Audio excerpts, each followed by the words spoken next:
Policy dialogue को साथमा Nepal bank limited, नेपालको पहिलो bank. Nepal infrastructure bank limited, समृद्ध नेपालको लागि। नेपालमा सर्वाधिक डाउनलोड गरिएको हाम्रो पात्रो एप तपाईका लागि सधैँ सजिलो, सबै सजिलो, किनकि यसमा सबै छ। www.nepalwatch.com।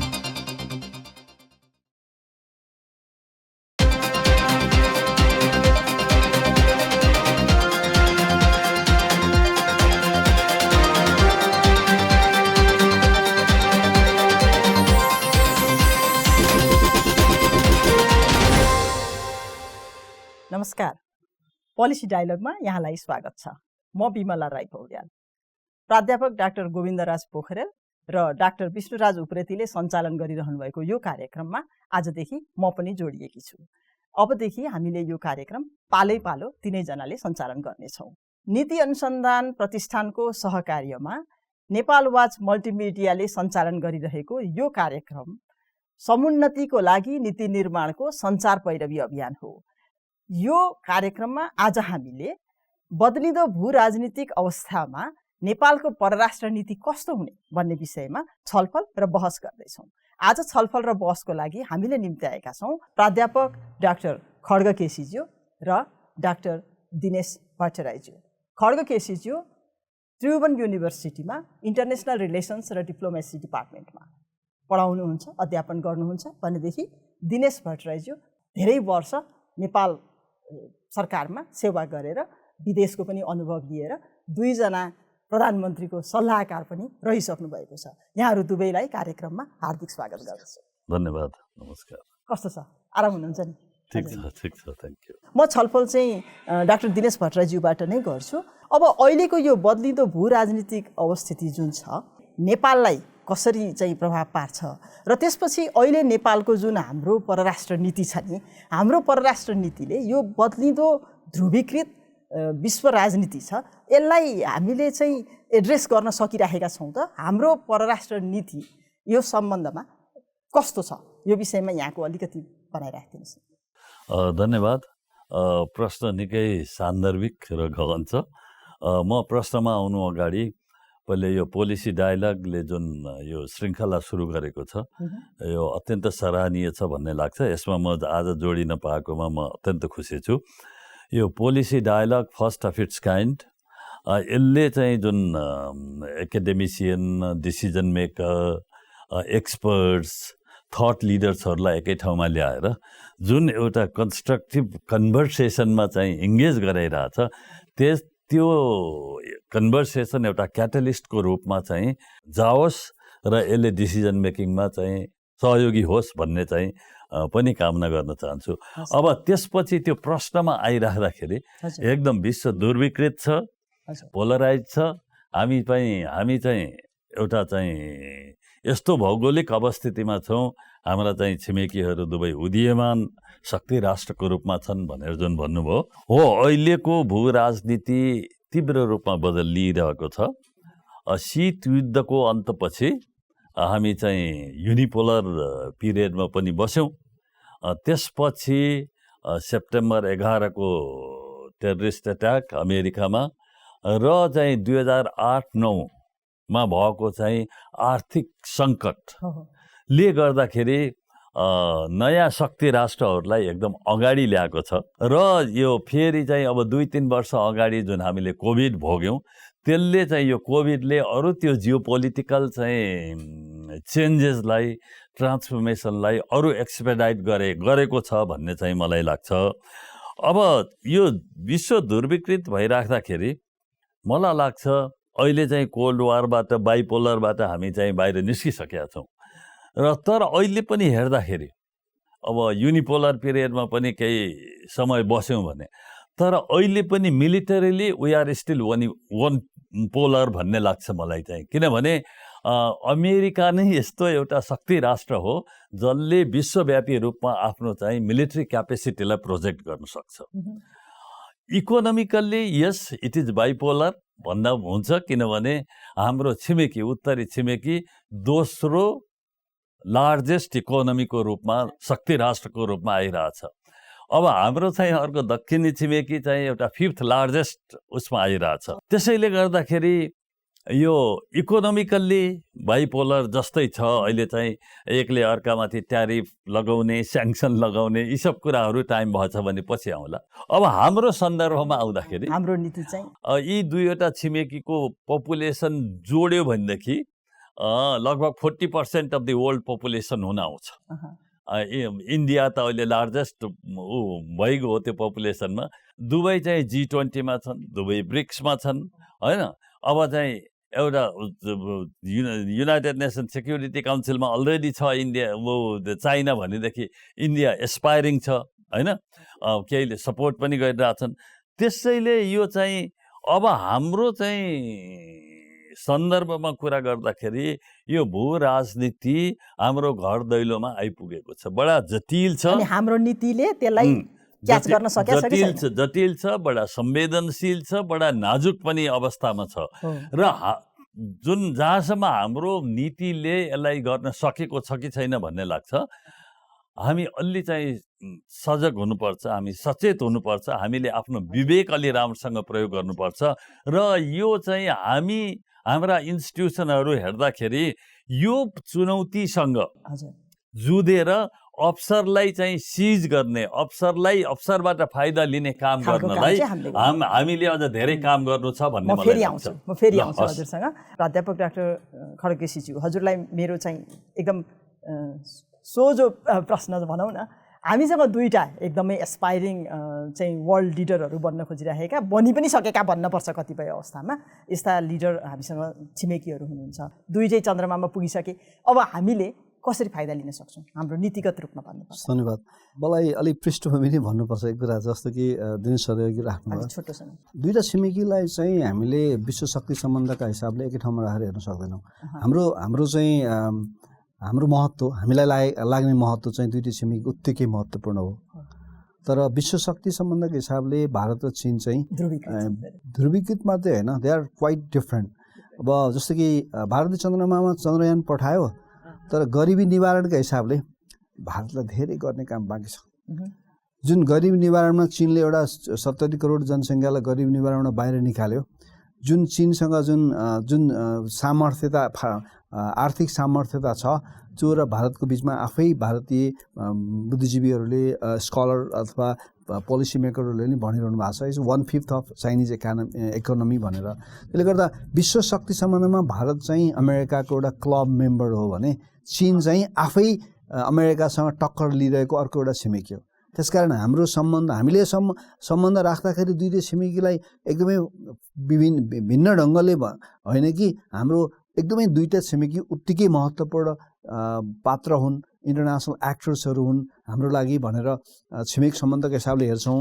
तर वर्ल्ड ग्लोबल पावर रिलेसनको हिसाबले हेर्दाखेरि चाहिँ इन्डिया र चाइना चाहिँ अहिले विश्व शक्ति सम्बन्धमा कम्पेरेबल होइनन्, किनभने भारत चाहिँ इन्डो पेसिफिक र क्वाडको अमेरिकन क्लबको मेम्बर हो भने China is competing with United states of America in global power relation. आफ्ना छुट्टा-छुट्टै बाटामा छन्। तर हाम्रो सम्बन्धका हिसाबले हेर्दा हाम्रो इतिहास, हाम्रो भूगोल, जति भारतसँग हामी लामो सीमा, हाम्रो सांस्कृतिक भौगोलिक हिसाब मात्रै भन्दा पनि सांस्कृतिक, अरू जातिगत हिसाबले, धार्मिक हिसाबले, खुला सिमानाका हिसाबले, सन्धि सम्झौताका हिसाबले भारत हाम्रो लागि अत्यन्तै महत्त्वपूर्ण छिमेकी हो। र उदाउँदो र हिमालय चाहिँ अब ब्यारियर होइन भन्ने जुन युग आएको छ, त्यहाँ हिमालय फोरेर पनि हामीले कनेक्टिभिटी डेभलप गर्न सक्छौँ भन्ने चाहिँ उदाहरणहरू चीनले र हामीले पनि गर्न सक्छौँ भन्ने एउटा विज्ञान र प्रविधिको विकासले त्यो दिएको हुनाले चीनसँगको पिपुल टु पिपुल रिलेसन त्यो लेभलमा छैन। तर स्टेट टु स्टेट रिलेसनमा चाहिँ हाम्रो लागि दुईटै छिमेकी अत्यन्तै महत्त्वपूर्ण हुन्। र एउटा छिमेकीसँगको सम्बन्ध अर्को छिमेकीसँग तुलना गर्ने मिल्दैन मेरो विचारमा। जस्तो कि हाम्रो सम्बन्ध कसैसँग स्पेसल छ भन्ने पक्षधर त म हुँदै होइन, किनभने स्टेट टु स्टेट रिलेसन चाहिँ स्पेसल हुँदैन। सभरेन इक्वालिटी, सार्वभौमिक समानताको आधारमा हामी चीनसँग पनि सम्बन्ध राख्छौँ, भारतसँग पनि त्यही राख्छौँ। तर जति इन्टेन्सिभ इङ्गेजमेन्ट भारतसँग छ हाम्रो, त्यो कुरा चीनसँग त्यत्तिकै छ भनेर भन्न सकिने स्थिति छैन। त्यसका भौगोलिक अवस्थाका कारणले, अरू सभ्यताका भिन्नताका कारणले। तर जुन राइजिङ चाइना र जुन एमर्जिङ इन्डिया, त्यसबाट चाहिँ हामीले म्याक्सिमम बेनिफिट लिनलाई चाहिँ हामीले कस्ता खालको benefit होला? पहिला हामीले घर सम्हाल्नु पर्यो। ए हामी घर सम्हाल्न सकिरहेको छैनौँ। हाम्रो राजनीतिक नेतृत्वले जहिले पनि आफ्नो पदीय सुरक्षाको लागि आफ्नो पद प्राप्ति र प्राप्त पदको सुनिश्चितता र सुरक्षाको लागि चाहिँ छिमेकीहरूसँगको सम्बन्धलाई इन्टरप्रेट गरिरहनु भएको छ। त्यस बारेमा कोही पनि असुदो छ भन्ने लाग्दैन मलाई। त्यस कारणले जबसम्म कहिले एकातिर ढल्किने कहिले अर्कातिर ढल्किने जस्तो लाग्छ। एक्ज्याक्टली र हामीले मलाई लाग्छ छिमेकीहरूले चाहिँ हामीलाई धेरै माया गर्छन् भन्ने सोचाइ राख्यौँ भने हामी त्यो पनि मूर्ख हौँ। जसले पनि अन्तर्राष्ट्रिय सम्बन्ध आफ्नो स्वार्थलाई केन्द्रमा राखेरै गर्छ। भारतले हामीलाई एकदमै धेरै माया गर्छ, चीनले त असाध्यै धेरै गर्छ भनेर हामीले भन्न थाल्यौँ भने कि हामी मूर्ख हौँ। उनीहरूले आफैलाई माया गर्छन्। उनीहरूलाई सबभन्दा पहिला आफूलाई माया गर्छन्, अनि बल्ल हामीसँग स्वार्थ कहाँनिर मिल्छ त्यतिखेर हामीलाई पनि माया अलिकति देखाउँछन् होला भन्ने अपेक्षा राख्दा हामी चाहिँ उनीहरूको कुरा कतिको एनालिसिस गर्छौँ। हामी कसले एनालिसिस गर्छ? खोइ संस्थाहरू। हामीले संस्था बनाएको खोइ। हाम्रो परराष्ट्र सम्बन्ध चीनसँग कस्तो हुनुपर्छ भनेर राज्यले बहस गर्छ, भारतसँग कस्तो हुनुपर्छ भनेर बहस गर्छ, खोइ संस्था। अथवा युनिभर्सिटीमा तपाईँ पढाउनुहुन्छ, हामी युनिभर्सिटीमा सरकारले सोध्छ भनेर त हामी बसिरहेको हुँदैनौँ। सयौँ डिसर्टेसनहरू हामीले अनुसन्धान गरेर सयौँ थिसिसहरू उत्पादन गरिरहेछौँ। त्यो उत्पादन गरेको थिसिसमा के छ भनेर सोध्ने काम राज्यले गर्छ र कहिलेकाहीँ राज्यले थिसिस उत्पादन गर्नलाई 100 रुपियाँ थप अनुदान दिन्छ? छैन। सबै कुरा राज्य चाहिँ एकदमै पोलिटिकल लिडर्सहरू यति धेरै आफै जान्ने हुनुहुन्छ। संसारमा कहीँ नभएको हाम्रो मुलुकमा पोलिटिसियनहरू चाहिँ संसारमा हाम्रो जस्तो स्मल स्टेटहरू साना मुलुकहरू दक्षिण एसियाकै बङ्गलादेश र श्रीलङ्का भनौँ न, हामीसँग कम्पेयर गरेँ। भुटानको कुरा त नगरौँ, हामीभन्दा धेरै सानो छ। त स्टिल भुटानमा पनि रोयल भुटान युनिभर्सिटीमा गम्भीर बहस हुने गर्छ। भुटान चाहिँ एकदमै टेक्नोक्राटहरूले चलाएको देश हो कि मोस्ट कम्पिटेन्ट मान्छेलाई ब्युरोक्रेसीमा फरेन पोलिसी एक्टर्सहरूको रूपमा इभन प्राइम मिनिस्टरहरू ल्याउँदाखेरि हाम्रो नीति बन्ने कार्यक्रममा हाम्रोमा चाहिँ जुन यहाँहरूले सुरु गर्नुभयो पिआरआईलाई र यो सुरुवात गर्नेलाई चाहिँ आई हाइली अप्रिसिएट देम। तर राज्य आज भोलि प्रधानमन्त्री जानुहुन्छ भनेपछि, कहीँ जानुहुन्छ भनेपछि प्रधानमन्त्रीले मान्छे भेला पार्नुहुन्छ। That doesn't work anymore. त्यो एक दिन भेला पारेर मान्छेहरू चाहिँ पार्टीको नेतालाई चाहिँ बालुवाटारमा भेला पारेर उहाँहरूको कुरा सुनेर अनि प्रधानमन्त्रीले त्यहाँ लगेर असर्टिभ रिप्रेजेन्ट गर्नुहुन्छ भन्ने होइन नि। लामो समयसम्म इन्डियाको फरेन पोलिसीको डाइनामिकमा कहाँ परिवर्तन आइरहेछ? इन्डिया किन मल्टी अलायन्स भनिरहेछ, किन स्ट्राटेजिक अलायन्स भनिरहेछ? चाइनाको चाहिँ ग्लोबल इन्फ्लुएन्स कहाँनिर छ र हामी कहाँनिर छौँ? त्यसको रिगरस रिसर्च गर्ने त्यो निकायहरू बनाउनेतर्फ राज्य लागेको छ। जब घर सम्हालिँदैन हामी प्रधानमन्त्री बन्ने क्रममा पनि छिमेकीको सहायता मागिरहेका हुन्छौँ। त्यसकारण छिमेकीसँग फाइदा लिने कुरामा छिमेकीलाई दोष दिने भन्दा पनि हामी आफै सक्षम बन्नुपर्छ। अवसर छ, त्यो अवसरमा क्याच गर्नको लागि चाहिँ हामीसँग संस्थाहरू क्षमतावान भएनन्। नेतृत्व र संस्थाहरू दुईटै चाहिँ काबिल देखिएका छैनन्। म एउटा सोच बोकेको मान्छे, हिजो पढेर मात्र केही हुँदैन भनेर निराश हुनै लागेको मान्छे, आज एउटा उत्साह बोकेर लागेको छु आफ्नो कर्ममा। तपाईँ र हामी जस्ता सृजनशीलहरूको सोचमा ऊर्जा भरिरहेको छ नेपाल बैंक लिमिटेड। समयसँगै अघि बढ्दै नेपाल बैंक लिमिटेड, नेपालको पहिलो बैंक। नमस्ते, म पारस खड्का। हामी कसैले पनि पशुपन्छीहरूप्रति निर्दयी व्यवहार नगरौँ। आफ्नो घरपालुवा पशुपन्छीलाई आवश्यक आहार, वासस्थान, स्वास्थ्य सेवा, स्वतन्त्रता र माया प्रदान गरौँ। पशु कल्याण स्थापनाको लागि पशुपन्छीहरूलाई सबै किसिमका दुर्व्यवहारबाट मुक्त गरी भयरहित वातावरण सुनिश्चित गरौँ। धन्यवाद।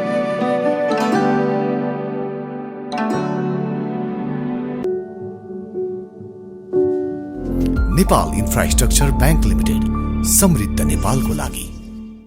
नेपालमा सर्वाधिक डाउनलोड गरिएको हाम्रो पात्रो एप तपाईका लागि सधैँ सजिलो, सबै सजिलो, किनकि यसमा सबै छ। डाक्टर दिनेश भट्टराईसँग फेरि जान्छु। उहाँले क्षमताको कुरा गर्नुभयो। हजुर चाहिँ नेपाल सरकारमा लामो समय काम गर्नुभयो, नीति निर्माणमा पनि एङ्गेज हुनुभयो, प्रधानमन्त्रीको सल्लाहकार पनि भइसक्नु भएको छ। बाहिर गएर एकदम ग्रासरुटमै गएर काम गरे जस्तो, हाम्रो लागि त जिनेभा पनि ग्रासरुट नै हो नि त परराष्ट्रको हिसाबले त, त्यस्तोमा बसेर काम गर्नुभएको पनि छ। हजुरको अनुभवमा यो क्षमता अहिले हामीसँग जे किसिमको कूटनीतिक क्षमता छ जस्ता खालका इन्स्टिट्युसनहरू छन् उहाँले भन्नुभएको जस्तो यो अवसरलाई ग्र्याब गर्न सक्ने खालको हैसियत राख्छ मैले राख्दैन भने पनि कहाँनिर सुधार गर्नु पर्ला मैले अघि पनि भने हजुर र म उहाँसँग पुरा सहमत छु हामीले क्यापेसिटी बिल्डिङ चाहिँ हजुर गर्नुपर्छ हाम्रो चाहिँ संस्थाहरूलाई बलियो पारेर तिनीहरूको क्षमता सुधार गर्नुपर्छ र हाम्रा चाहिँ जुन कूटनीतिज्ञहरू चाहिँ हुन्छन् भाइ बहिनीहरू जुन अहिले काम गरिरहेछन् उनीहरूलाई पनि रिगरस रिक्रुटमेन्टबाट लिएर ठिक छ हामी समावेशी बनाउनुपर्छ समावेशीको नाउँमा हामीले चाहिँ क्षमतासँग कम्पिटेन्ससँग चाहिँ कम्प्रोमाइज गर्नु हुँदैन लोकसेवाबाटै आउने होला नि लोकसेवाबाट आओस् समावेशिता पनि चाहिन्छ हामीलाई हाम्रो यो चाहिँ विविधता जुन छ यो मुलुकमा त्यो विविधता चाहिँ हाम्रो फरेन सर्भिसमा झल्किनुपर्छ त्यस्तो लाग्छ मलाई र यो अवसरहरू जुन आएका छन् चुनौतीहरू जुन घर दैलोमा आइसकेका छन् ती अवसरहरूलाई आइडेन्टिफाई गरेर ती चुनौतीहरूलाई आइडेन्टिफाई गरेर अनि त्यसबाट हामीले कहाँनिर हामीले फाइदा लिन सक्छौँ भन्ने किसिमको क्षमता राख्ने त्यो चिरफार गर्न सक्ने चाहिँ संस्थाहरू चाहिन्छ जुन अहिले छैन अब हाम्रो प्राध्यापक केसीजीले भनिहाल्नुभयो है एउटा चाहिँ त्यो इकोनोमिक डिप्लोमेसी भनेर 1996 मा एउटा हाई लेभल टास्क फोर्स भयो हैन त्यसपछि 2002 मा एउटा पोलिसी स्टडी ग्रुप भयो 2006 मा high level foreign policy task force भयो प्रतिष्ठान पनि बनेको छ हैन त्यही त अनि आईएफएले फेरि चाहिँ त्यो एउटा स्टडी ग्रुप पनि बनायो त्यही उसले बनाएको आईएफएले क्रिएट गरे हो पोलिसी स्टडी ग्रुप अनि चाहिँ यो Nepals foreign policy in change context भनेर 10-11 सन् 2010-11 मा चाहिँ त्यो भयो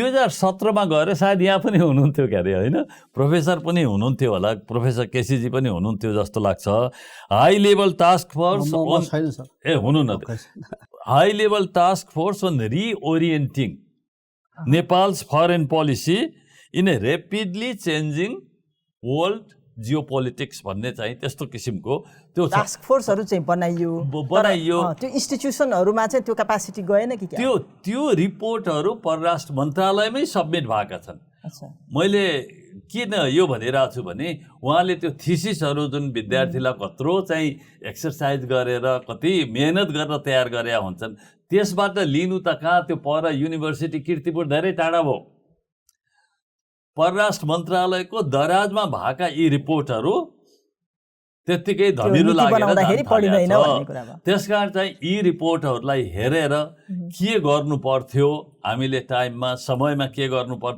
समयले हामीलाई पर्खिँदैन अहिलेको समयले त झन् पर्खिँदैन यति तीव्र रूपमा चाहिँ यो बदलिरहेछ त्यसैले यिनीहरूको गहन स्टडी गरेर कहाँनिर के गर्ने हो अब हाम्रो फेरि फरेन पोलिसीको अर्को के छ भन्दाखेरि खालि गभर्नमेन्ट ट्र्याक मात्रै छ सेकेन्ड ट्र्याक खै थर्ड ट्र्याक खै ब्याक च्यानल खै ट्र्याक 2 मा अहिले फेरि ल ठिक छ त्यो आउला भन्दाखेरि यो चाहिँ क्षमता अभिवृद्धि हामीले चाहिँ गर्नै पर्छ संस्थालाई मजबुत गराउनै पर्छ अनि फेरि संस्थालाई मजबुत गराउनको साथसाथै त्यसलाई साधन स्रोतले पनि सम्पन्न गर्नुपर्छ र हाम्रा कूटनीतिक मिसनहरू जुन छन् त्यो कूटनीतिक मिसनहरू जागिर खानको लागि मात्रै हामीले कर्मचारीहरू पठाएर एम्बासडर नियुक्त गरेर हुँदैन नेपाल निकै सक्रिय हुनुपर्ने बेला छ त्यसैले चाहिँ साधन स्रोतले सम्पन्न गरेर डिप्लोमेटिक मिसनबाट हामीले पर्फर्मेन्स खोज्नुपर्छ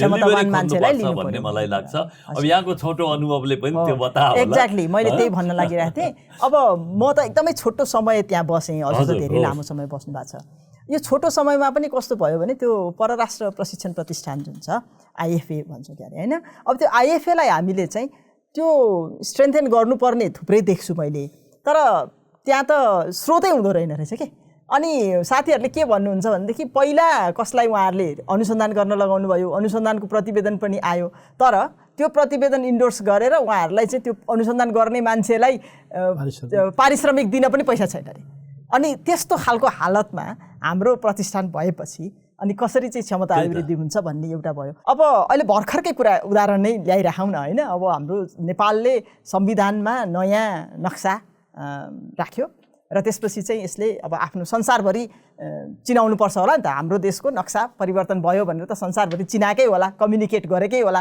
त्यो सञ्चार गरेको छ जस्तो लाग्छ मलाई होइन। अब त्यसरी सञ्चार गर्यो तर पनि हाम्रो एउटा छिमेकीले अहिले भर्खरै आफ्नो नक्सा प्रस्तुत गर्दाखेरि चाहिँ हामीले अपडेट गरेको नक्सा चाहिँ आएन भनेर हामीलाई यहाँ चित्त दुखाइ छ। पहिला भारतले पनि यस्तो काम गरिसक्यो, हामी त्यति बेला पनि चित्त दुखाएर बस्यौँ। अब अहिले अर्को छिमेकीले पनि हामीलाई टेरेन अथवा चाहिँ उसले चिनेन हाम्रो नक्सालाई, अनि अहिले पनि हामी चित्त दुखाइरहेका छौँ।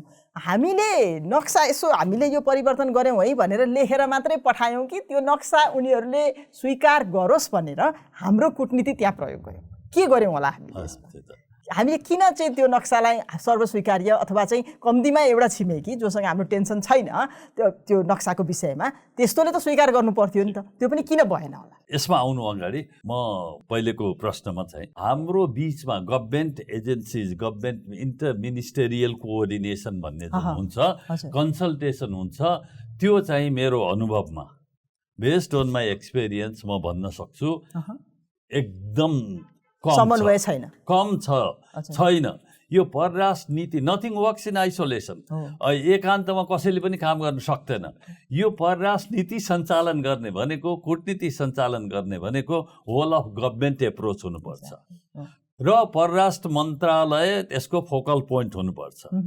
मेरो त विचार के भन्दाखेरि everything foreign, anything foreign has to go through the foreign ministry. त्यो नगरेसम्म समन्वय राम्रो हुँदैन। समन्वय राम्रो नहुँदाखेरि हामी एउटै आवाजले बोल्दैनौँ। Nation has to speak with one voice परराष्ट्रमा उसमा त्यो कोअर्डिनेसन कन्सल्टेसनका कुराहरू हुनु पर्यो। अब म नक्सामा आएँ। हामीले नक्सा बनायो मे 20, 2020मा चाहिँ हाम्रो संसदले एकदम चाहिँ गर्यो होइन, कन्सेन्ससले पास गर्यो। अब त्यति बेला भारतले चाहिँ आर्टिफिसियल इन्लार्जमेन्ट के भन्यो, अब त्यतातिर नजाउँ, यहाँ टाइम छैन होला। अनि अहिले चाहिँ हाम्रो उत्तरी छिमेकीले पनि आफ्नो नक्सा सार्वजनिक गर्दा, मिनिस्ट्री अफ नेचुरल रिसोर्सेसले सार्वजनिक गर्दाखेरि हाम्रो नक्साको कुरै छैन। उनीहरूले चिनेन। चीनले पनि त्यो हाम्रो नक्सालाई चिनेन।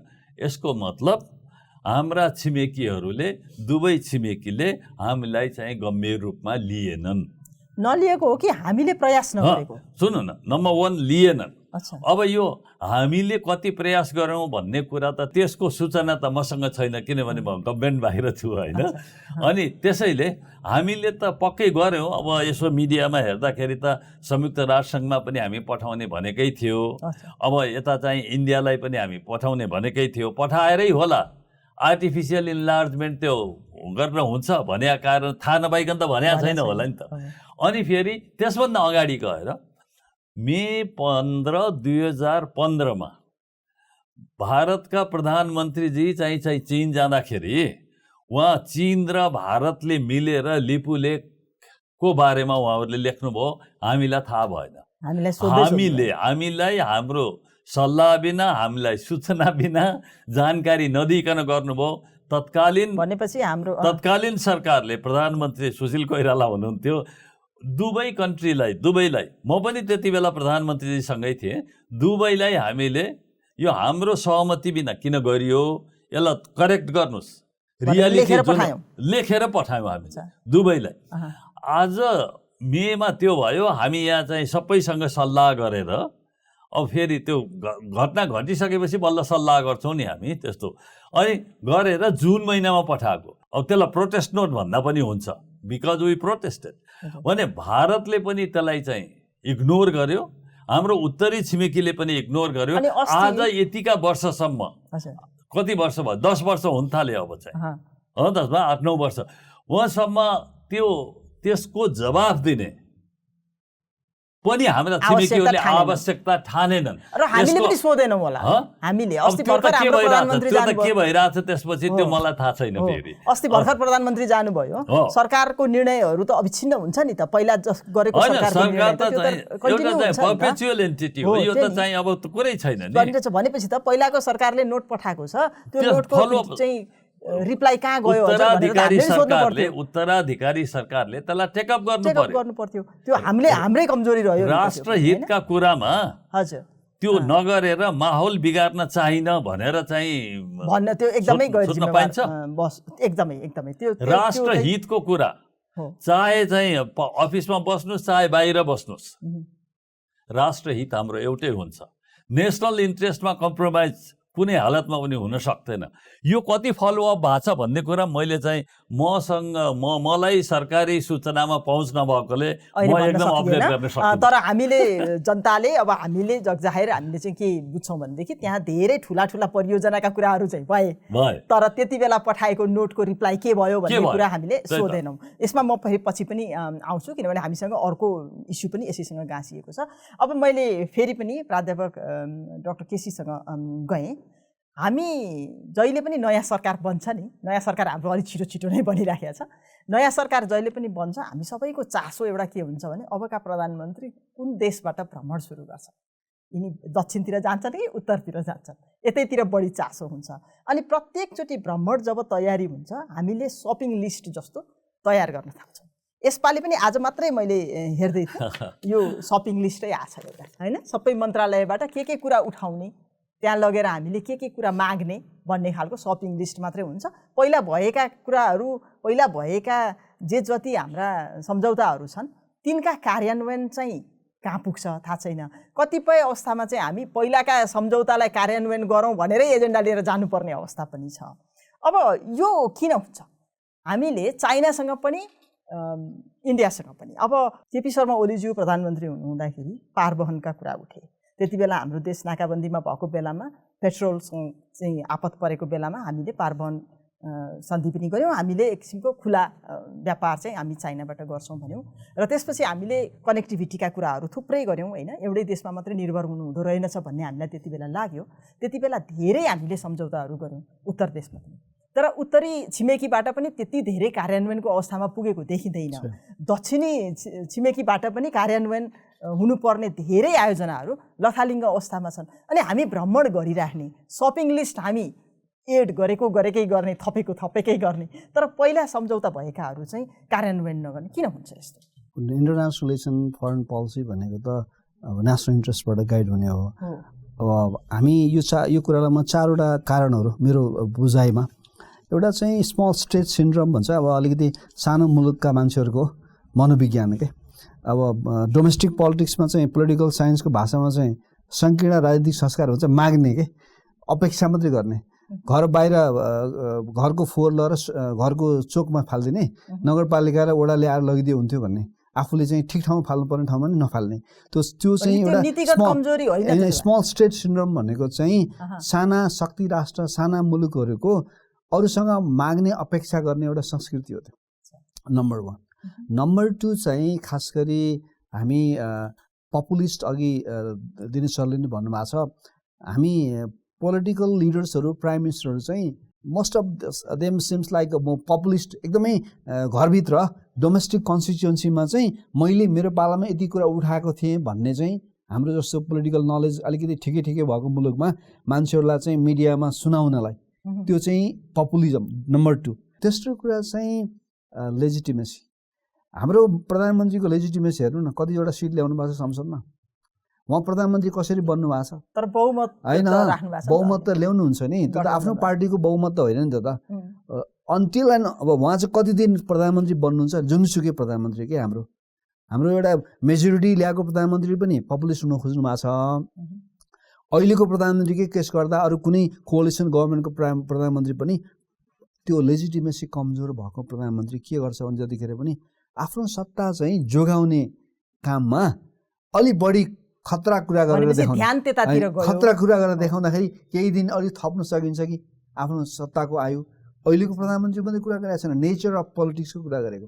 यो चाहिँ लेजिटिमेसीको जब क्राइसिस हुन्छ, जब सरकार बलियो हुन्छ नि, एकदम बलियो सरकार चाहिँ एसर्टिभली विपक्षीसँग अथवा विदेशीसँग डिल गर्न सक्छ क्या। घरभित्र चाहिँ लेजिटिमेसी कमजोर छ भने बाहिर पनि एक दिन जान पाए पनि गइहाल्ने, एकै दिनमा धेरै ठाउँमा भेटेर आउने, 2-4 दिन सरकारमा रहन्जेल भन्ने भयो। फोर्थ कुरा चाहिँ एभिडेन्स बेस्ड पोलिसी, जसरी पिआरआईले यो कार्यक्रम चलाइरहेको छ नि, evidence based policy research, policy बनाउने कुराको ठुलो कमजोरी। यो सपिङ लिस्टको कुरा गर्नु भने मान्यज्यूले, यति धेरै सपिङ लिस्ट चाहिँ हामीले 27वटा परियोजना बिआरआईमा प्रस्तुत गर्दा 9वटामा झरेको थियो 27बाट। यो पनि झर्छ, यो चाहिँ झर्छ त। हामीलाई कसले दिन्छ त्यति धेरै अपेक्षा किन गर्छौँ? यो बारेमा रिसर्च गरेको मन्त्रालयले त आदेश गर्यो कि प्रधानमन्त्रीको कार्यालयले for example bring as much as you can. तर थिङ्क ट्याङ्कले भन्नु पऱ्यो नि, थिङ्क ट्याङ्कले चाइनिजहरूको मनोविज्ञान पनि बुझ्नु हुनु पऱ्यो। इन्डिया जानु छ भने इन्डियाको मनोविज्ञान बुझ्नु पऱ्यो। कहाँनिर उनीहरूको प्रायोरिटी एरिया हो, कहाँनिर हाम्रो कुरा मिल्न सक्छ। अनि त्यो थिङ्क ट्याङ्कले एनालिसिस गरेर पोलिसी रिसर्च गरेर चाहिँ गभर्मेन्टलाई सजेस्ट गर्नु। त्यस कारण यो चारवटा कुरा हाम्रोमा एउटा चाहिँ फेरि पनि म दोहोऱ्याउँछु स्मल स्टेट सिन्ड्रोम नै हो। हामी जहिले पनि माग्ने कुरा नै गर्छौँ, किनभने डोमेस्टिक पोलिटिक्समा एक्ज्याक्टली यो कुरा चाहिँ यो चाहिँ यस्तो छ, जुन सम्झौताहरू भयो त्यो लागू नहुनुको पछाडि अरूलाई त मैले भनिहालेँ उनीहरूको नेसनल इन्ट्रेस्टको कुरा, उनीहरूको प्राथमिकता होइन नि त। उनीहरूले त हामीलाई दिएको त, हामीले कार्यान्वयन गर्नलाई हामी के गर्यौँ त, कति फलोअप गऱ्यौँ? सरकार त धेरै बन्यो त। बिआरआई साइन गरेको 2017 मे 12मा हो। 2016मा गएर चाहिँ trade and transportation treaty sign गऱ्यौँ हामीले, ठुलै कुरा गऱ्यौँ हामीले। ठिक छ, एउटा ब्यालेन्स अफ पावरको लागि चाहिँ बार्गेनिङ क्यापासिटी बढेकै हो हाम्रो त्यो ट्रिटीले। त्यसपछि प्रोटोकल बनाउन कति वर्ष लाग्यो? वाणिज्य मन्त्रालयको कर्मचारीलाई समेत कर्मचारीले टिप्पणी लेख्नै गाह्रो मान्छन् अरे भन्ने सुन्छु म कहिलेकाहीँ बिआरआईमा। जोसुकै केमा हो, अब बिआरआईको कुरा गर्नुपर्दा एक थरीले, एमसिसीको कुरा गर्नुपर्दा अर्को थरीले हो कि थाहा छैन होइन। त म कर्मचारी तन्त्रमा काम नगरे मान्छेले भन्न मिलेन। तर त्यो 2016को प्रोटोकल तयार गर्न धेरै वर्ष लागेको थियो। सचिव सहसचिव थुप्रै जुन बजारमा नै आयो। नापीको कुरा गर्दा हामीले सीमाको कुरा गर्दा नापी विभागको कर्मचारीलाई धेरै गाह्रो पर्छ। नापी विभागको कर्मचारीहरूलाई के लेख्नु भन्ने बारेमै हिसाब किताब समय लाग्छ। राज्य सत्ताको मूल्य प्रणाली भनेको कसरी एसर्ट गर्ने, नेसनल इन्ट्रेस्टको बारेमा कसरी कुरा गर्ने। मान्छेहरू भेस्टेड इन्ट्रेस्ट छन् यहाँ, कर्मचारी पनि भेस्टेड इन्ट्रेस्ट छ, पोलिटिसियन पनि भेस्टेड इन्ट्रेस्ट छ। पोलिटिसियनलाई कहिलेकाहीँ डाक्टर साहब यस्तो पनि देखिन्छ नि, अब जस्तो एमसिसी छ नि, एमसिसीको लागि हामीसँग अब धेरै अगाडिदेखि नेपाली काङ्ग्रेसको नेतृत्व हुँदाखेरि पनि, नेकपा माओवादीको नेतृत्व हुँदाखेरि पनि, नेकपा एमालेको नेतृत्व हुँदाखेरि पनि एमसिसी परियोजना अगाडि बढ्दै गएको हो। किनभने यो चाहिँ एउटा विकासको परियोजना भनेर डिफाइन गरिएको हो, त्यसरी नै अगाडि बढ्दै गयो। अनि सम्झौता गर्ने बेलामा अहिले जुन पार्टीले नेतृत्व गरिराखेको छ सरकारको, त्यो पार्टीले पहिला आफैले अप्रुभ गरेको परियोजनामा पछि चाहिँ सम्झौता गर्ने बेलामा एक किसिमको सडक आन्दोलन नै पनि भयो। पछि फेरि रातारात त्यो परिवर्तन भएर एमसिसी पास पनि भयो। अब फेरि त्यो व्याख्या पनि आए 12 बुन्दे पास पनि भयो। अब हिजो भदौ 14 गतेदेखि चाहिँ एमसिसीको परियोजनाको कार्यान्वयन सुरु गर्ने भनेर भनिराखेको छ। अनि फेरि यतातिर चाहिँ त्यो 12 बुन्देको व्याख्याको चाहिँ के भयो भनेर फेरि शङ्का चाहिँ सरकारमै बस्ने पार्टीहरूले गरिराखेका छन्। अनि यसलाई कसरी बुझ्ने? होइन, यो यसमा अघिकै कुरामा थोरै थपेर म यो भन्न चाहन्छु। खास गरी के भने संस्थाहरूप्रति विश्वास नगर्ने भने होइन मैले होइन। आज हामीले यो देशमा नागरिकलाई अनागरिक बनाउने मन्त्री सचिवहरू त देख्यौँ नि त। नागरिकलाई शरणार्थी बनाउने सचिव मन्त्री देखेनौँ? व्यक्तिगत देख्यौँ नि। अहिले सिआइबी इज डुइङ गुड। यो देशमा संस्था बलियो हुनैपर्छ र लिडरसिपमा इन्टिग्रिटी हुनैपर्छ सबभन्दा पहिला। त्यो भयो भने विदेशीसँग डिल गर्नु सजिलो हुन्छ। यो सपिङ लिस्टहरू पठाउने सचिवहरू सहसचिवहरू को हुनुहुन्छ उहाँहरूलाई त आदेश भयो होला, धेरै सपिङ लिस्ट पठायो भनेपछि पठाउनु भयो होला, तर उहाँले भन्नु पनि सक्नु पऱ्यो। त्यसको बारेमा क्रस चेक गर्ने थिङ्क ट्याङ्क चाहियो। अघि पछिल्लो यहाँले जुन प्रश्न गर्नुभयो यो बारेमा चाहिँ खास गरी हाम्रोमा चाहिँ अब त्यो खालको बहस नै कम छ। अथवा हामीले हाम्रो कर्मचारीहरू कूटनीति जुन एमसिसीको कुरा गर्नुभयो नि यहाँले, म एउटा अर्को टर्मिनोलोजी प्रयोग गर्न चाहन्छु। पोलिटिकल नलेज र सिभिक लिटरेसी भन्ने दुईवटा शब्द छ। नागरिक साक्षरता र राजनीतिक ज्ञान। हाम्रो जस्तो अल्पविकसित मुलुकको मानिसहरूको लिटरेसी रेट माथि भए पनि पोलिटिकल नलेज कमजोर भएको फाइदा लिडरसिप लिएको मात्रै हो। एमसिसीमा जसले सही गर्नुभएको छ नि, प्रधानमन्त्री हुनुहुन्छ त अहिले व्याख्यात्मक टिप्पणी गरेर सही गर्ने, तर उहाँको पार्टीको महासचिवले हिजो म टेलिभिजनमा सुनिरहेको थिएँ, अरू कसैले सुनिरहेको थिएँ, he is quite against the MCC. त्यो भनेको के भने they just trying to manipulate the voters के। भोटर्स भनेको होइन एमसिसीको कम्प्याक्ट पढ्न सक्ने मान्छे कति छन् यो मुलुकमा? संविधान पढ्न सक्ने मान्छे कति यो मुलुकमा छन्? त्यो भनेको पोलिटिकल नलेज र सिभिक लिटरेसी कमजोर भएको ठाउँमा भोटरहरूलाई अल्मल्याउने, म्यानिपुलेट गर्ने, रेभोल्युसनरी के राष्ट्रवादी भइरहने तर कम्प्रोमाइज गरिरहने राष्ट्रवादी उर्लिने भइरहने कम्प्रोमाइज यतापट्टि रेभोल्युसनरी भइरहने यतापटि कम्प्रोमाइज गरिरहने भनेपछि त्यो क्षमता मात्रै होइन इन्टेन्सनको कुरो पनि आयो यहाँ त होइन टेन्सन त इन्टरनेसनल रिलेसनमा त हाम्रो ट्रस्ट त घट्यो नि त त्यो हिसाबले हाम्रो के हुनु पर्थ्यो भनेर सिरियस स्टडी नगरिरहेकन एमसिसीकै बेलामा पनि त पार्टीका नेताले गरे हो नि स्टडी पार्टीको नेता आग्रह छ त्यहाँ जलनाथ खनालले गर्नुभयो अर्को कोले गर्नुभयो उहाँहरूले रिसर्च गर्नुभन्दा पनि श्रीलङ्कामा त थिङ्क ट्याङ्कमा गर्न लगाएको थियो नि रिसर्च एमसिसीको रिसर्च गर्नलाई त त्योसँग विज्ञले गर्न लगाएको थियो श्रीलङ्कामा यद्यपि हामी श्रीलङ्काको बाटोमा हिँड्नुपर्छ भन्ने भन्न खोजा मात्रै होइन मैले कुरा के हो भने रिसर्च गर्ने निकायलाई रिसर्च गर्न दिनु पर्यो विज्ञलाई काम दिनु पर्यो एउटा कुरा अर्को कुरा जनताको जुन नलेज छ नि पोलिटिकल नलेज कमजोर राजनीतिक ज्ञानको फाइदा लिने हाम्रो राजनीतिक दलहरूको अभिष्ट चाहिँ एकदमै व्याप्त छ त्यो चाहिँ हाम्रो टेकिङ एडभान्टेज मात्रै हो यसले अब प्रष्ट रूपमा देखाउँछ हामीसँग सम्झौता हामी थुप्रै गर्छौँ कार्यान्वयन गर्दैनौँ त्यो कार्यान्वयन गर्नको लागि इच्छा शक्ति पनि छैन एउटा कुरा अर्को चाहिँ कार्यान्वयन गर्ने भनेर यहाँ सिग्नेचर गरिसक्यौँ सम्झौता गरिसकिसक्यौँ तर त्यो चाहिँ अगाडि बढ्दैन अगाडि पोलिटिकल अथोरिटी हुन बित्तिकै सिरियस अरू मान्छेको राय नलिकन हामीसँग धेरै पोलिटिकल पार्टीहरू मिलेर सरकार बन्छ एउटाको पोलिटिकल पार्टीको परराष्ट्र नीति र अर्कोको नीति मिल्दैन देशको नीति कता छ भनेर हेर्दैन मलाई सायद जस्तो लाग्छ किनभने देशको नीतिले गाइड गर्ने होला नि त सबैलाई निश्चित रूपमा पोलिटिकल पार्टीको त पोलिसी त अमेरिकामा पनि रिपब्लिकन र डेमोक्रेटको फरक हुन्छ म फेरि आउँछु यहाँसँग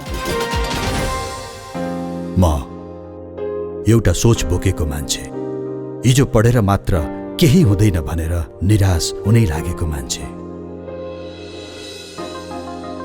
आज एउटा उत्साह बोकेर लागेको छु आफ्नो कर्ममा तपाईँ र हामी जस्ता सृजनशीलहरूको सोचमा ऊर्जा भरिरहेको छ नेपाल बैंक लिमिटेड समयसँगै अघि बढ्दै नेपाल बैंक लिमिटेड नेपालको पहिलो बैंक नमस्ते म पारस खड्का हामी कसैले पनि पशुपन्छीहरूप्रति निर्दयी व्यवहार नगरौँ आफ्नो घरपालुवा पशुपन्छीलाई आवश्यक आहार वासस्थान स्वास्थ्य सेवा स्वतन्त्रता र माया प्रदान गरौँ पशु कल्याण स्थापनाको लागि पशुपन्छीहरूलाई सबै किसिमका दुर्व्यवहारबाट मुक्त गरी भयरहित वातावरण सुनिश्चित गरौँ धन्यवाद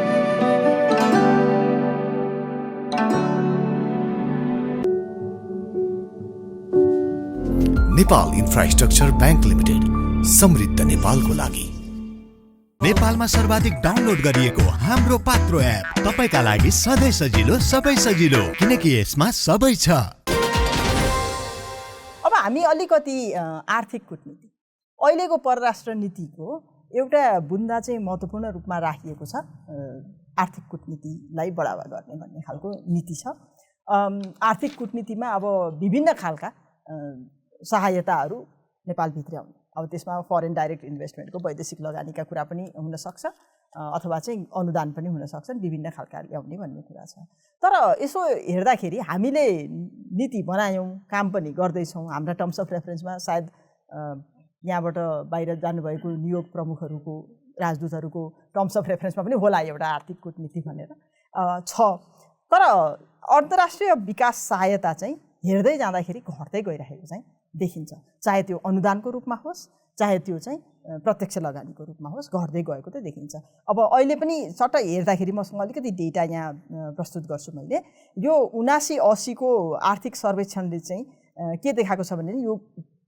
वैदेशिक लगानीको अनुपात चाहिँ एकदम धेरै घटिरहेको देखाएको छ अब पहिला 2077-78 मा 4.81% भनेको छ करिब 5% भन्दा कम नै हो त्यतिमा थियो अहिले त्यो झन् घटेर 3.5 पनि छैन 3.2% समथिङ छ भनेपछि झन् धेरै चाहिँ घटिरहेको छ के भएको हाम्रो नीति एकातिर छ बढाउने भन्ने तर आर्थिक सहायता चाहिँ घटिरहेको देख्छौँ हाम्रो कूटनीति कहाँनिर भयो हाम्रो काम गराइको शैलीमा चाहिँ 3-4 कुराहरू अलि कता कता चाहिँ छन् कि छैनन् जस्तो लाग्ने नम्बर 1 कति त उहाँले आफैले पनि एक्सप्लेन गरिसक्नुभयो नम्बर 1 नैतिकता नम्बर 2 नीति एकदम क्लियर नीति चाहिँ छ कि छैन नीतिमा त भन्यो नि त होइन यो आर्थिक कूटनीति भनेर त नीति पनि स्पष्ट हुनु पर्यो नि त अब आर्थिक कूटनीति भनेर मैले त यसलाई चाहिँ अलिकति डेभलपमेन्ट डिप्लोमेसी भन्न रुचाउँछु है यो ठिक छ अनि अर्को चाहिँ नियत त्यसपछि निष्ठा त्यसप्रतिको कमिटमेन्ट त्यसप्रतिको डेडिकेसन अहिले जुन भन्नुभयो नि यो वैदेशिक अनुदान यसरी कम भइरहेछ भनेर चाहिँ किन कम भइरहेछ त? उनीहरूले अब कसैबाट हामीले ल्याउने हो भनेदेखि उनीहरूले पनि ट्याक्स पेयरकै करदाताकै पैसा दिने हो। करदाता अनुदान मात्रै होइन, यहाँ त प्रत्यक्ष लगानी पनि गर्छ। लगानी गर्न होइन, त्यो यो इकोनोमिक डिप्लोमेसीको कुरा भइराख्दाखेरि 1996 कै भनौँ न, त्यो पहिलो हो हाई लेभल टास्क फोर्स भने अप्पर हाउसको सदस्य उद्धवदेव भट्टजीकै अध्यक्षतामा भएको थियो। त्यसले 6-7 हो जस्तो लाग्छ। अनि त्यसपछि उसले चाहिँ ट्रेड, इन्भेस्टमेन्ट, वाटर रिसोर्सेस अनि रेमिटेन्सेस यी सब कुराहरू आइडेन्टिफाई गरेका थियो। ल यसमा चाहिँ अब परराष्ट्र मन्त्रालयले काम गर्ने, इन्स्टिट्युसनल एरेन्जमेन्ट चाहिँ हामीले बनाउने अनि यसलाई प्रबन्धन गर्नु पर्यो भनेर। अनि अघि मैले भने 2002 मा चाहिँ आइएफएले, इन्स्टिट्युट अफ फरेन अफेयर्सले पोलिसी स्टडी ग्रुप भनेर बनायो। त्यस्तै गएका प्रत्येक एउटा त्यो व्यवस्थापिका संसद भन्थ्यौँ के अरे हामीले, त्यसले पनि एउटा पार्लियामेन्ट्री कमिटी अन इन्टरनेसनल रिलेसनले त्यसले पनि एउटा इकोनोमिक डिप्लोमेसीको बारेमा एउटा रिपोर्ट दिएको छ।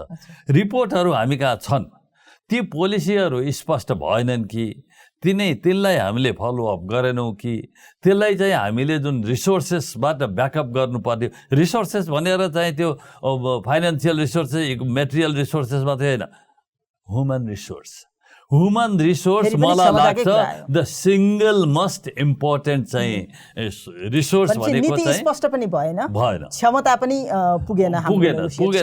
अनि पुश गर्ने जागर पनि कुनै लेभलमा गएर अब अहिले प्रश्न गर्न त नमिल्ला, निष्ठाको कुरा पनि चाहिँ आउँछ।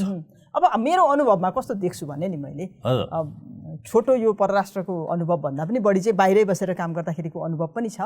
कस्तो देखिन्छ भनेदेखि कर्मचारीहरूमा कुनै काम गर्ने, अगाडि बढाउने भन्दाखेरि चाहिँ यसले मलाई कहाँनिर फाइदा पुग्छ अथवा मलाई फाइदा पुग्दैन भने मैले जोखिम लिने कि नलिने, कहिलेकाहीँ यो अख्तियारले पनि अप्ठ्यारो पार्ने के। उनीहरूले चाहिँ अब माथिबाट निर्णय हुँदै आइसकेपछि तल बस्ने कर्मचारीले फाइल उठाउने हुन्, के गर्ने हुन्। अब त्यो गर्दाखेरि भोलि फसिने पो हो कि यसबाट मलाई फाइदा चाहिँ केही हुँदैन, पाउने त्यही तलब हो, सुविधा हो, फाइदा केही हुँदैन, तर काम गर्दाखेरि जोखिम लिनु पर्यो। अनि जोखिम लिइसकेपछि भोलि म फेरि फस्ने हो कि, यो मनसायले कतिको काम गर्छ?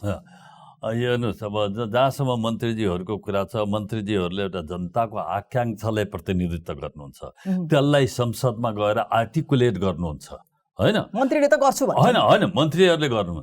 अनि भनेपछि मन्त्रीजीले चाहँदाखेरि त्यो कर्मचारीले अन्यथा सोच्न सक्दैनन् भन्ने चाहिँ मलाई लाग्छ है। अब छन् हामीहरूमध्ये पनि कर्मचारी, म पनि कर्मचारी नै भएकोले हामीहरूमध्ये मन्त्रीबाट जे आज्ञा हुन्छ भने मन्त्रीजीहरूलाई त हामीले तथ्य र सत्य चाहिँ अगाडि राख्न सक्नुपर्छ। फाइल चाहिँ अड्काउँदैनन् भन्ने कुरा हो। त्यही त, फाइल अड्काउँदैन, हामीले तथ्य सत्य राख्नुपर्छ। दिज आर दि सिनारियोज, यो चाहिँ डिसिजन गर्दा यो हुन्छ इम्प्लिकेसन, यो डिसिजन गर्दा यो इम्प्लिकेसन हुन्छ, डिसिजन इज युर्स। ल मन्त्रीजीले चाहिँ त्यो डिसिजन गरिसकेपछि अनि कार्यान्वयनमा हामी जानुपर्छ भन्ने चाहिँ त्यो किसिमको मेसेज चाहिँ गएको छैन। अनि अर्को कुरा, यो सबै अनुदानको कुरा गर्दाखेरि, यहाँ बाहिरतिरको चाहिँ अलिकति इन्ट्रेस्टको कुरा गर्दाखेरि नेपालको महत्त्व, हाम्रो साइज जति छ नि नेपालको आकार र त्योभन्दा र नेपालको चाहिँ जुन क्यापेसिटी अथवा चाहिँ नेपालको जुन विकास हो त्योभन्दा धेरै गुणा बढी छ हाम्रा दुवै छिमेकीलाई र अरू चाहिँ शक्ति राष्ट्रहरूलाई पनि। त्यसैले हामीले अघि कुरा पनि आयो, हामीले आफ्नो घर ठिक राख्यौँ, वर्ल्ड क्लासका इन्फ्रास्ट्रक्चरहरू बनायौँ र म्यान पावरलाई चाहिँ हामीले चाहिँ एकदम विकास गर्न सक्यौँ भनेदेखि अब ती कुराहरू आएर यहाँ चाहिँ हामीले त्यसको सदुपयोग गर्न सक्यौँ भनेदेखि म्याक्सिमम युटिलाइजेसन गर्न सक्यौँ भने जनताको चाहिँ एउटा अनुदान चाहिँ आउँछ हैन। अनुदान दिन अहिले पनि नेपाललाई धेरै देशहरू विकसित धेरै देशहरूले अनुदान दिनेमा प्राथमिकतामै राखेको पाउँछौँ हामी विकासमा काम गर्दाखेरि। तर समस्या के छ भने अनुदानमै दिएको रकम पनि राम्रोसँग कार्यान्वयन हुँदैन, फिर्ता जान्छ कतिपय अवस्थामा चाहिँ यो अघि भेस्टेड इन्ट्रेस्टका कुरा गऱ्यौँ नि हामीले हैन। सबैतिर चाहिँ त्यहाँ अलिकति इन्सेन्टिभ भयो भने हुन्छ, नत्र हुँदैन भन्ने छ। तर मलाई अर्को समस्या के लागेको भने अनुदान भन्ने कुरा त हामीले ल भोलिपछि फर्काउनु परेन। यहाँ त म लगानी गर्छु अनि म लगानी गरेर तिम्रो देशलाई पनि फाइदा हुन्छ, त्यसको प्रफिट म लिएर पनि जान्छु भनेर प्राइभेट सेक्टरहरू पनि इन्ट्रेस्टेड देखिन्छ। म लगानी गर्छु भनेर प्रोजेक्ट ब्याङ्कमा भएका चाहिँ प्रोजेक्टहरूमा इन्ट्रेस्ट राख्यो लगानीकर्ताले, तर हाम्रो त्यो डेस्कमा बस्ने साथीहरू चाहिँ त्यसलाई त फरवार्ड गर्नु पर्यो नि त्यो इन्ट्रेस्टलाई, चुप लागेर हात बाँधेर बस्दिनुहुन्छ। प्राइभेट सेक्टरले त जहाँ छिटो छरितो काम हुन्छ, जहाँ प्रशासनिक झन्झट थोरै हुन्छ त्यो ठाउँमा जान्छ, किनभने ऊ त फाइदा नभइकन त गर्दैन। अनि यहाँ चाहिँ 2 वर्ष 3 वर्षदेखि चाहिँ त्यो म लगानी गर्छु भनेर आएका प्राइभेट सेक्टरहरूलाई रेस्पोन्सै नगर्ने खालको कुरो पनि छ भन्छन् कि हैन। हाम्रो यो अगाडि नै नबढाइदिने फाइदा हैन, हाम्रो यो संयन्त्रलाई चुस्त राख्नु पर्यो, दुरुस्त राख्नु पर्यो। अनि केही हामी वन विन्डोको पनि कुरा गरेर आउँछौँ, धेरैचोटि गरेका छौँ। धेरै पटक किन हुन सकेको छैन, झन्झट भयो, प्राइभेट सेक्टरलाई गाह्रो भयो, अनि लगानीको कुरा गर्नुभयो भने यही सन्दर्भमा मेरो चाहिँ म जेनेभा छँदा स्विजरल्यान्ड छँदाखेरि मिसेल कार्लमिरे भन्ने फरेन मिनिस्टर हुनुहुन्थ्यो। यस्तै कुरा हुँदाखेरि मैले चाहिँ अब त हामी कहाँ डेमोक्रेसी आछ, ह्युमन राइट्स छ, सबै चिज छ, तिमीहरूले लगानी गर्न भन्देऊ न, अब लगानीकर्ताहरू पठाइदिनुहोस् हामी भन्छौँ, हामी भन्यौँ। उनले भन्दाखेरि तैँले भन्ने काम त तैँले गरिस्, एम्बासडरले आफ्नो काम गरिस्, तर can you give me one thing भन्यो उसले चाहिँ। होइन भइहाल्छ नि वान थिङ त, अब के भएर वान थिङ त हो नि भन्ने चाहिँ कुरा गर्दा can you give me security of my investment. त्यो इन्भेस्टमेन्ट कोही गर्न आउँछ भने त रिटर्न केही गर्न सक्छु भनेर न आउँछ। अब त्यो रिटर्न हाम्रो पोलिसीले रोकिया छ र इन्भेस्टमेन्टको सेक्युरिटी हामीले दिन सकेका छौँ भनेपछि उनीहरूले प्रोजेक्ट यहाँ कार्यान्वयन गर्यो भनेदेखि अब इन्भेस्टमेन्टमा लगानी गरेका छन्, प्रोजेक्ट साइटमा गएर यो चाहिँ के उग्रवादीहरू त्यो सेक्युरिटी भनेको तपाईले चाहिँ त्यो लगानीको सेक्युरिटी हुनु पर्यो। त्यसबाट उनीहरूले मुनाफा जुन लाभ कमाएर रिटर्न कमाएर घरतिर लैजाने चाहिँ वातावरण पनि चाहन्छन् नि त उनीहरू त। उनीहरूले इन्भेस्ट गरेको इन्भेस्टमेन्टको चाहिँ सुरक्षा गरिदिनु पर्यो, तर फाइदा लिने त उनीहरूको काम हो नि। होइन, फाइदा लिने त उनीहरूको काम, तर हामीले पनि लिनु पर्यो।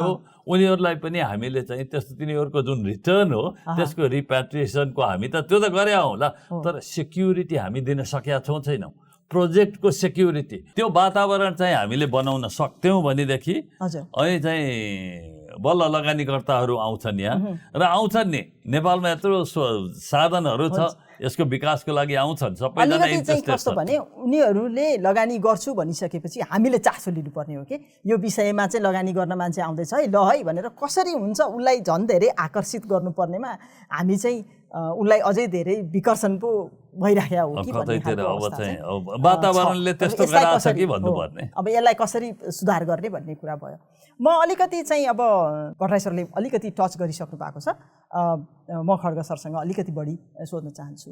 यो हामीले ट्र्याक टु रणनीति भनेर अहिलेको परराष्ट्र नीतिमा राखेका छौँ, अनि अहिलेको परराष्ट्र नीति बन्नुभन्दा अगाडि नै यो सन् 2011तिरकै पालामा चाहिँ यो भारतसँग हाम्रो दक्षिणी हाम्रो छिमेकीसँग जति धेरै चाहिँ यो 1950को सन्धि रिभाइज गर्नुपर्ने, त्यसपछिका व्यापारका कुराहरू छन्, कनेक्टिभिटीका कुराहरू छन्, यसमा चाहिँ धेरै कुराहरू सच्याउनु पर्ने छ भनेर आवाज उठिरहेको थियो। त्यसलाई सम्बोधन गर्नको लागि यो इपिजी भन्छौँ नि हामीले, प्रबुद्ध व्यक्तिको समूह, त्यो समूह बनाऊँ भन्ने खालको कुरा त्यति बेलादेखि नै उठेको हो, जुन कुरा चाहिँ पछि आएर 2016मा केपी ओली प्रधानमन्त्री हुनुहुँदाखेरि त्यो हामीले गठन पनि गऱ्यौँ। 2018मा त्यसले चाहिँ एउटा प्रतिवेदन पनि दियो, तर प्रतिवेदन के भयो त भन्दाखेरि अहिलेसम्म एउटा लकरमा थन्किएर बसेको छ। हाम्रो ट्र्याक टु रणनीति पनि फेल भयो।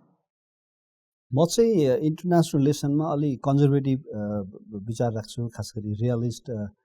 ट्र्याक 1 चाहिँ स्टेट नै सबभन्दा प्रभावकारी एक्टर हो फरेन पोलिसीको लागि, तर त्यो त स्टेटले बनायो होइन। म आउँछु त्यसमा।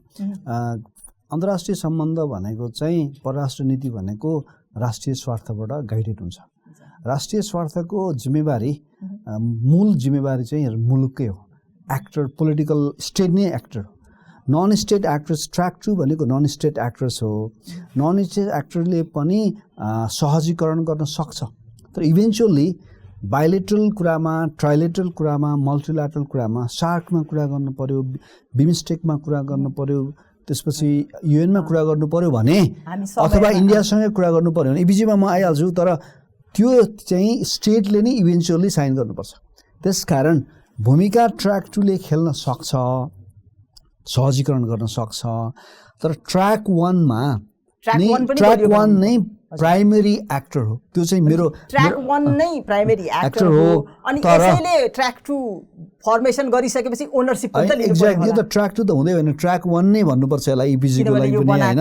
इपिजी नै जस्तो कि कमल थापाले गएर इन्डियाको गुरुसँग चाहिँ भेटेर नाकाबन्दी खुलाउन प्रयत्न गरेको कुरा ट्र्याक 2 हो। त्यो ट्र्याक 2 चाहिँ कहिलेकाहीँ गुरुले त्यहाँका चाहिँ शङ्कराचार्यहरूले भूमिका खेल्यो भने होइन। तर यो चाहिँ ट्र्याक 1 मा कुरा कहाँनिर रह्यो भने अलिकति इपिजी पनि इन्क्लुसिभ भएन भन्ने बुझाइ चाहिँ यतातिर पनि थियो भनेर सुन्छु म धेरै पटक होइन, इपिजी को जुन गठन भयो त्यो बारेमा। दोस्रो कुरा चाहिँ भारतमा ब्युरोक्रेसी चाहिँ एकदमै पोस्ट कोलोनियल माइन्डसेटमै छ र पोलिटिसियनले प्रोएक्टिभ इपिजीमा काम गरे। Bureaucracy didn't convince on formation of EPG. त्यसले गर्दा इन्डिया चाहिँ still wants to keep Nepal under security umbrella. जुन कुरा इपिजी को प्रतिवेदनले अलिकति चेन्जिङ कन्टेक्स्टका कुराहरू राखेको छ भन्ने सुनिन्छ। हामीले त पढ्न पाएको छैनौँ होइन। तर यदि त्यसो हो भने इन्डियाको जुन एकदमै रियलिस्ट खालको एकदमै नेपाल जस्तो स्मल साउथ एसियन स्टेटलाई आफ्नो हेजोमनीमा राख्न चाहने जुन पोस्ट कोलोनियल माइन्डसेट छ त्यो कुराबाट अलिकति इपिजी को प्रतिवेदन फरक आएको हुनाले India didn't like to accept. तर प्रतिवेदन त उनले पढेकै छैन नि त। प्रतिवेदनमा के लेखेको छ अफिसियली? प्रतिवेदन लेख्नेहरूले त सेयर गरे होला नि त, त्यसको कमिटीको मेम्बरले त सेयर गरे होला नि इन्डियालाई। फेरि यस्तो नि, अब इपिजी भनेको त एउटा प्रबुद्ध व्यक्तिहरूको समूह भयो जसले चाहिँ एउटा रेकमेन्ड गर्ने त हो नि, सिफारिस गर्ने हो। कुनै देशको सरकारहरूले त्यो जे सिफारिस गर्यो त्यो हुबहु मान्नुपर्छ भन्ने जरुरी त छैन। तर हामीले राम्रोसँग अझै पुस गर्न नसक्या हो कि दुःख लाग्दो त के भने दुईटै त्यति बेलाका दुईटै प्रधानमन्त्रीले मानेर गरौँ भनेर उहाँहरू जोइन्ट इनिसिएसनमा भएको हो नि त। नेपालले मात्रै बनाएको त होइन इपिजी। तर अहिले आएर त्यो अपनत्व नै नभएको जस्तो चाहिँ महसुस भयो। जस्तो अब प्रधानमन्त्री भारत जानुभयो, उहाँले यो विषयमा कुरा उठाउनुहुन्छ होला भन्ने सबैको चासो थियो। उहाँले अब माहौल बिग्रिन्छ कि भनेर चाहिँ कुरा उठाइन भनेर फर्किनु भनेपछि हामीले पनि अपनत्व छोड्यौँ। अब यो त भारतलाई मात्रै दोष दिने कुरो पनि भएन नि होइन र। हामीले आफैले पनि आफूले नै पुस गर्न खोजिरहेको कुरा हामीले नै पनि प्रतिवेदन बुझौँ भनेर भनेनौँ।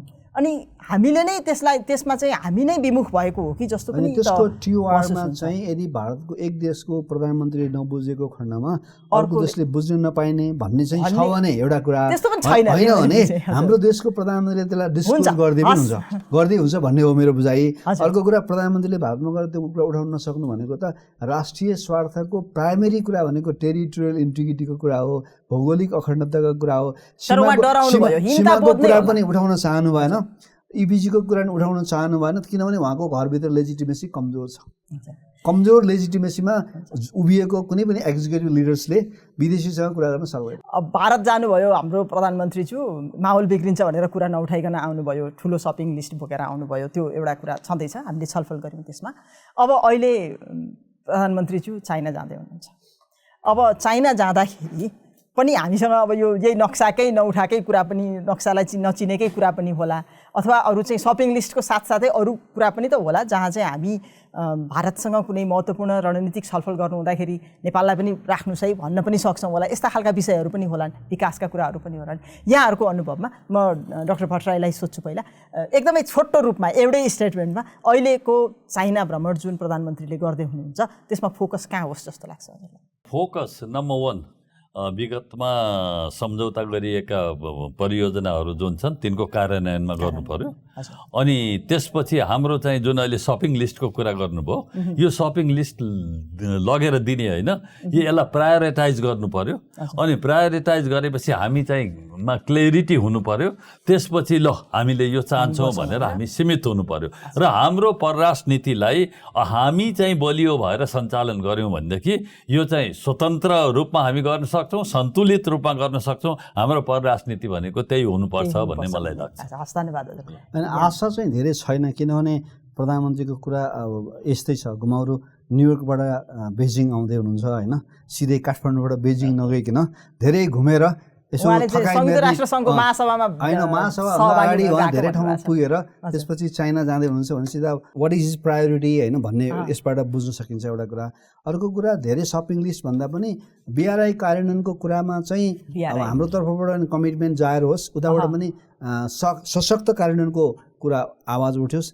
र भौगोलिक अखण्डताको बारेमा उहाँले नक्साको कुरा भारतसँग गर्नु भएन, त्यसलाई हामीले अब मन पराइरहेका छैनौँ। चीनसँग चाहिँ गरौँ उनले, किनभने हाम्रो नक्सा रेकगनाइज गर्नुपर्छ भन्ने बारेमा आवाज उठोस्। त्यति नै हो। यहाँहरूको एकदमै महत्त्वपूर्ण समय दिएर यहाँ आउनुभयो, महत्त्वपूर्ण विचार प्रस्तुत गर्नुभयो, यहाँहरूलाई एकदमै धेरै धन्यवाद छ।